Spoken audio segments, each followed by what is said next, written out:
Megawati dan PDI ingin menampilkan sebagai pihak yang berkuasa. Aku ini bisa mecat presiden loh, gitu loh. Mantan presiden aku pecat, jadi saya jauh lebih tinggi. Ketika Jokowi maju dan menang 10 tahun jadi presiden, yang menikmati siapa? Yang masuk ke zona nyaman itu kan PDIP semua. Menterinya banyak, ya kan? Yang di BUMN banyak, bisnisnya lancar, semuanya kan. Sistem itu tidak dirubah ketika mereka berkuasa menguasai parlemen, menguasai DPR. Misalnya aja proses pemilihan presiden, capres, menentukan capres.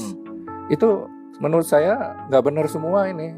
Masa ada hanya satu orang dengan hak prerogatif bisa menampilkan capres, itu kan ngawur. Lihat kalau PDIP marah-marah seperti itu, saya pikir ketika keberuntungan tidak pada pihaknya, mulai ribut lah, malah mengatakan merusak demokrasi.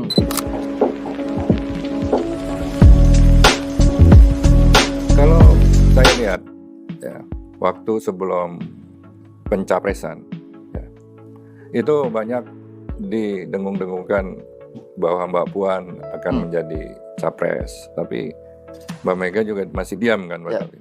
Tapi memonitor kok elektabilitasnya nggak nyandak-nyandak gitu loh, masih di bawah terus. Spanduk baliho ada di mana-mana, kepak sayap kebinekaan.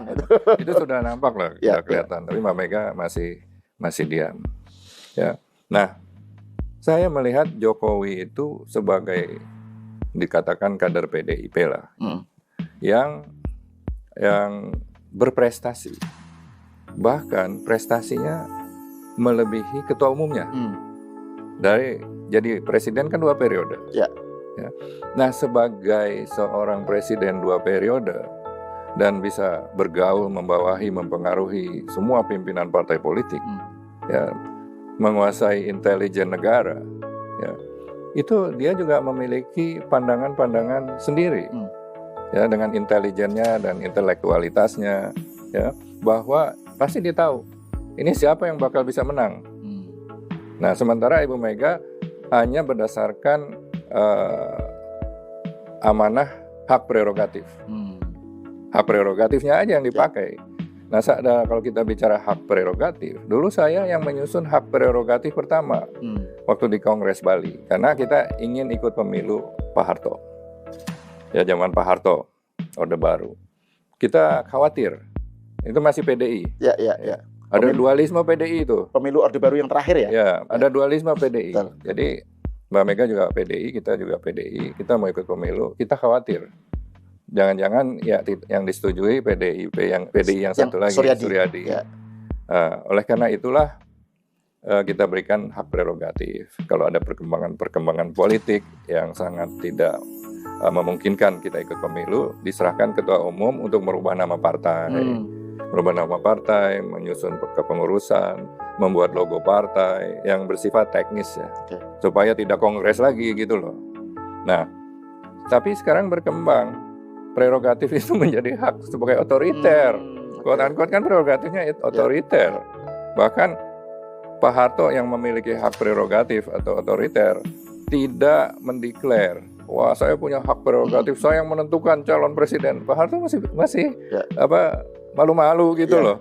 Ya, dia pakai fraksi-fraksi suruh mengumumkan walaupun dia yang menentukan juga. Nah, jadi sudah sama nih sekarang antara Pak Harto dan Megawati, hak prerogatif. Dan dulu kita mengkritik Pak Harto yang nggak turun-turun dari Golkar 28 tahun bersama Mega, sekarang tidak ada bedanya lagi.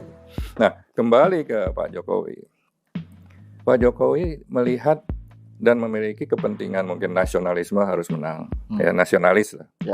Dia lihat di dalam PDIP tidak ada yang lebih populer dari Megawati kan. Dia mempromosikan, mulai mengangkat Mas Ganjar, dibawa-bawa, dikatakan berambut putih dan lain sebagainya. Nah, mulai naiklah itu elektabilitas Ganjar, ditemukan dengan Mas Prabowo. Nah, ketika di dalam PDIP tidak ada lagi kandidat, Puan tidak naik-naik elektabilitasnya dan Ganjar sudah mulai nampak elektabilitasnya tinggi, langsung Ganjar didaulat oleh Ibu Mega sebagai capres tanpa konsultasi Pak Jokowi. Nah, bahkan setelah itu isu-isu tegak lurus itu kan tegak lurus ke ketua umum itu kan menjadi karena masalah bal-balan itu sepak bola U20 dan lain sebagainya. Dan terbukti Ganjar deliver tegak lurus gitu loh. Sedangkan orang-orang yang pinter dan berprestasi seperti Pak Jokowi itu gerah gitu loh. Benar-benar gerah, tapi dia diam terus. Ya, orang Solo kan begitu ya kan. Nah, akhirnya itu diblokir aksesnya. Pak Jokowi melihat telah mungkin ya dengan akses tadi saya katakan kalau main tenis tuh ada advantage ya, bahwa tidak mungkin menang. Ya. Maka akhirnya tinggal Pak Prabowo yang diusulkan. Nah, setelah itu kan masih diam tidak dipecat kan. Ya. Tetapi Mbak Mega ini sudah terlalu lama diagung-agungkan, ya. Sebagai kepala sekte lah, tidak ada yang berani menolak di situ, tidak ada yang berani bertanya kecuali ditanya, ya. Jadi sebagai pemegang hak prerogatif dan semua kader-kader tidak boleh ya melawan, ya harus tegak lurus. Tapi tegak lurusnya saya melihat sebagai taklid gitu loh. Ya orang yang submissive gitu ya, submission gitu. Submission dan dalam agama Islam taklid itu kan dilarang. Sapi dicocok hidungnya aja nurut gitu walaupun salah kan.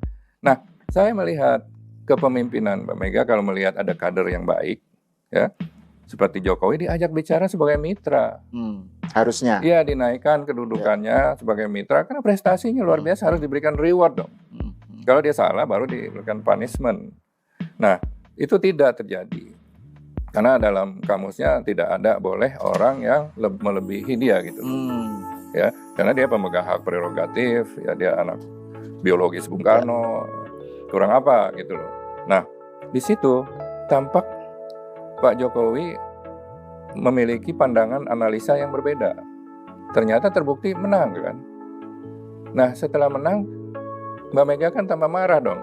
Kok pegawai kusing petugas partai sih mengalahkan saya gitu loh. Ya, itu tidak boleh. Ya, jadi ada beberapa hal. Satu, dia tidak mampu mengangkat anaknya, ya dengan elektabilitas yang sulit. Kedua, dikalahkan. Mungkin istilahnya bukan dikalahkan kalau menurut orang-orang PDI, dikhianati gitu. Iya, narasinya pengkhianatan kan. Ya kalau Jokowi diam aja kan Ganjar kalah, yang menang Mas Anies kan. Nah itu dua. Ketiga, kok aku ini dikalahin gitu loh. Nggak terima. Nah barulah keluar itu pemecatan. Nah kita mesti lihat dari konteks proses dari awal sampai akhir gitu loh. Ya, jadi saya lihat kalau masalah yang sekarang dinarasikan, Jokowi pengkhianat besar. Ya, tapi kalau dia sebagai kader yang sangat berprestasi di PDIP itu benar. Kalau masalahnya setelah dipecat PDIP, seperti Anda dihukum gitu loh kan oleh Mahkamah Agung, koruptor. Orang lain tidak mau telepon Anda, bertemu Anda juga tidak mau, menjadi pesakitan gitu. Pesakitan. Tetapi Jokowi disambut oleh partai-partai lain, bukan sebagai pesakitan, bahkan membuka pintu.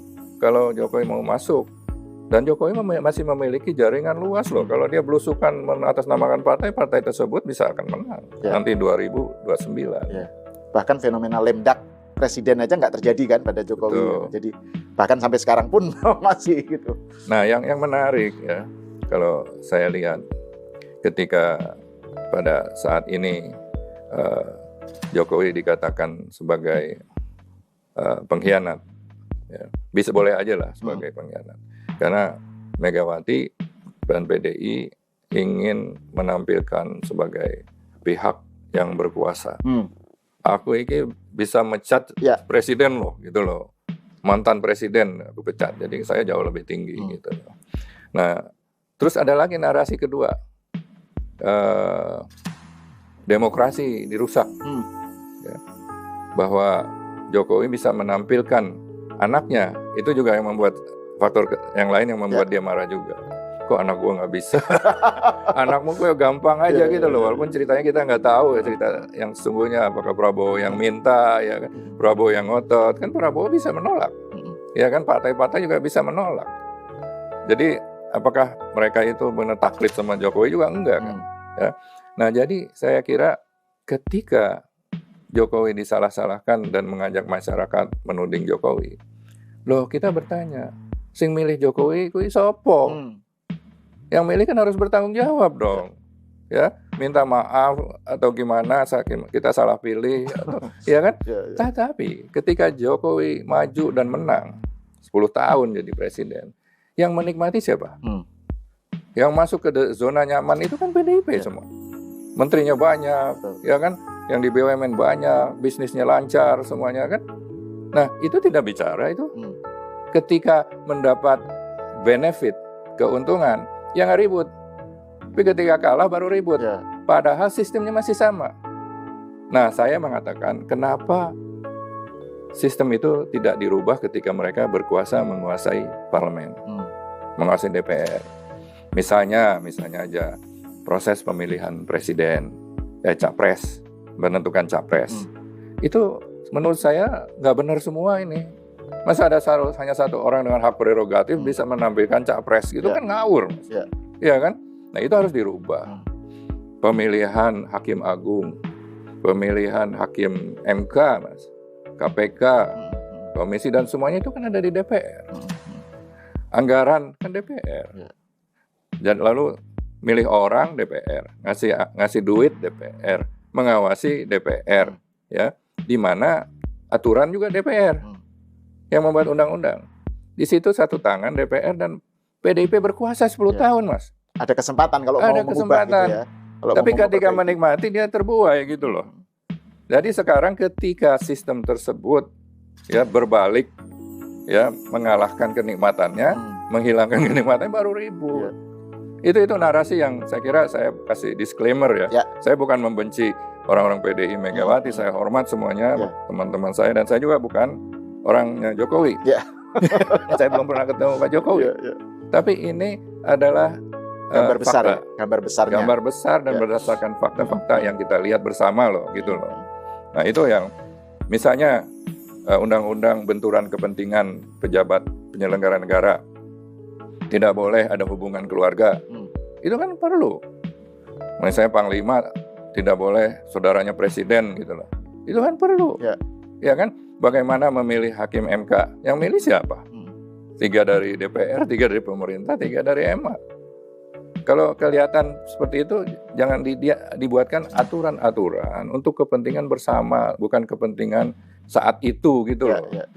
Nah, saya melihat kalau PDIP marah-marah seperti itu, saya pikir ketika keberuntungan tidak pada pihaknya, mulai ribut lah, malah mengatakan merusak demokrasi. Siapa yang merusak demokrasi? Yang merusak demokrasi itu status mendapatkan hak prerogatif, itu merusak demokrasi karena cenderung jadi otoriter dan tidak turun-turun selama 30-20 tahun itu juga itu antitesa demokrasi, Mas. Nah itulah yang saya melihat ini ketika Mbak Mega pidato kemarin, saya kok miris gitu loh. Ini kan bos saya dulu yang kalau pidato kita buatkan skrip, saya sama-sama Eros Jarot untuk pidatonya Mbak Mega, kita brief dulu. Kita tidak mau seperti itu terjadi. Kalau kita lihat kemarin, mohon maaf ya, itu seperti stand up comedy aja, ya komika. Contohnya apa? Sampai kalau komika stand up comedy yang mengatakan kita ketawa tepuk tangan, tidak ada masalah, ya kan? Misalnya kalau Mas Hasto dipanggil saya ikut. Kalau komika benar ngomong gitu kan ketawa kita. Tapi kalau seorang pemimpin, Masya Allah, kok kayak begitu gitu loh.